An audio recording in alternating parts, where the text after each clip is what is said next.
Hey everyone, welcome back to my channel. Today, we're diving into a pretty serious topic that affects all of us. How can we fight dishonesty in politics and keep dictatorships at bay? Alright, so we've all heard about political dishonesty and even dictatorships rising in different parts of the world. It can feel frustrating, right? Like trying to reason with a toddler who's discovered they can hold their breath. You know it's wrong, they know they're being manipulative, but there's only so much you can do, right? But believe it or not, there are ways to tackle this. And it's not as complicated as it might seem. Today, I'm going to break down 7 practical steps we can take to promote honesty and prevent any one person or group from seizing too much power. Because let's be honest, no one wants to live in a world where one dude with questionable hair choices gets to make all the decisions. That never ends well. Step 1 is strengthening democratic institutions. Turns out, knowing about democratic institutions is actually important. We need strong, independent branches of government, like the judiciary, legislature, and executive. Each leg needs to be strong and independent, or the whole thing collapses. So, checks and balances? Super important. Plenty of countries have systems that let one branch monitor and correct the other. Strong institutions? Not the sexiest topic, but it's good for you, like eating your vegetables. Step 2. Transparency and accountability. Governments should be open about their decisions, from spending to lawmaking. It's our money after all, and we deserve to know where it's going. Are they buying another billion-dollar fighter jet that can't fly in the rain? Or are they finally investing in infrastructure projects that don't involve potholes the size of small cars? When we, the people, have the right to access information, it's a lot harder for anyone in power to lie or cover things up. It's like trying to hide a glitter bomb explosion in your grandma's living room. Sure, you can try, but the evidence is going to be everywhere. This is where Freedom of Information Acts, public audits and disclosures come into play. These are the tools that allow us to shine a light on the inner workings of government and hopefully prevent them from turning into a shadowy cabal of lizard people. Just kidding. Mostly.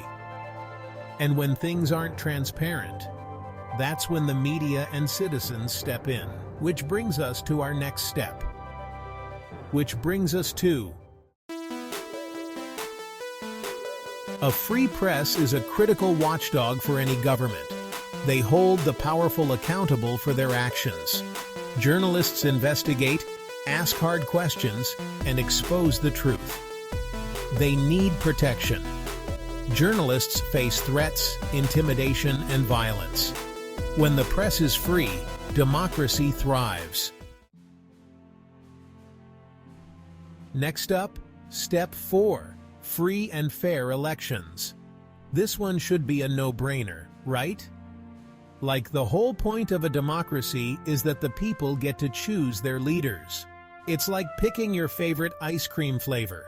You get to decide what you want. And no one can force you to eat pistachio if you'd rather have chocolate chip cookie dough. Unless you're lactose intolerant, in which case, maybe stick with sorbet. When leaders know they're being evaluated at the ballot box, they're more likely to work for us, not against us. It's like having a boss who actually cares about your performance review. You're more likely to put in the effort if you know it might actually lead to a raise or a promotion. Independent electoral bodies and international observers can help ensure elections are fair and can't be tampered with. Because if voting isn't free and fair, it's a slippery slope. It's like letting someone rig a carnival game. Sure, they might let you win a stuffed animal or two at first, but eventually you're going to realize that the whole thing is a scam. Step 5 is all about civic education. We've got to know our rights to protect them. It's like reading the instruction manual before trying to assemble IKEA furniture. Sure, you could try to wing it, but you're probably going to end up with some extra screws and a bookshelf that looks more like abstract art. When people understand their rights and how democracy works, they're more likely to get involved and speak out when things don't seem right. They're less likely to be fooled by propaganda or intimidated by those in power. It's like the difference between trying to fight a dragon with a pool noodle and fighting one with, an actual sword and shield. One of those scenarios is going to end much better than the other. This is why educating ourselves and the next generation is key. Knowledge is power. And in this case, it's the power to protect our freedoms and hold our leaders accountable. So go forth, read a book, watch a documentary, have a conversation with someone who knows more than you do. Your democracy depends on it. All right, so we also need step 6, public participation. This isn't just about voting, although that's a big part of it. It's about being an active and engaged citizen. It's about making your voice heard, whether it's through peaceful protests, writing to your elected officials, or just having informed discussions with your friends and family. Voting, attending town halls, peaceful protests, it all matters. These are the ways that we as citizens can hold our leaders accountable and make sure they're representing our interests. It's like being in a relationship. You can't just assume everything is fine if you never actually talk to each other. A society that's engaged is much harder to control. When people are paying attention, asking questions, and demanding better, it's a lot harder for corruption and abuse of power to flourish.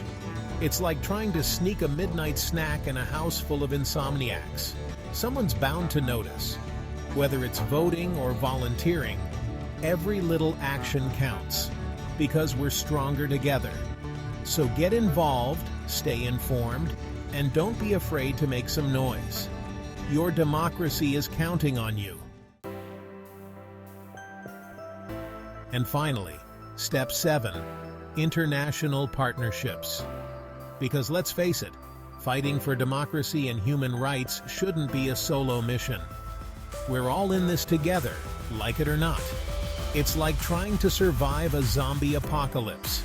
You're going to need all the allies you can get. Often, democratic countries and organizations can help keep pressure on leaders who may be sliding into authoritarianism. They can offer support to civil society groups, provide platforms for dissent, and even impose sanctions or other measures to discourage human rights abuses. Think of it like a team effort. Sometimes, when people in one country can't get their leaders to listen, international partners can step in to support the people's voice. It's like having a friend who's not afraid to call you out when you're being unreasonable. Sometimes you need that outside perspective. So yeah, international cooperation is key, because when we stand together, we're stronger. And when we hold each other accountable, we're more likely to create a world where democracy and human rights are the norm, not the exception. So there you have it. 7 steps to help promote truth in politics and protect against dictatorship. It's not an easy battle, but every little bit counts. It's like flossing. It's tedious. You might not see the results immediately, but in the long run, it's going to save you a lot of pain and suffering. Thanks for watching, and if you enjoyed this, don't forget to like, subscribe, and share with anyone who cares about democracy and truth. Because seriously, who doesn't love a good dose of political satire mixed with a healthy dose of civic engagement? It's the perfect way to stay informed and entertained at the same time. Let's keep the conversation going down in the comments. What do you think is the most important step? And what other topics would you like me to cover in future videos? Let me know.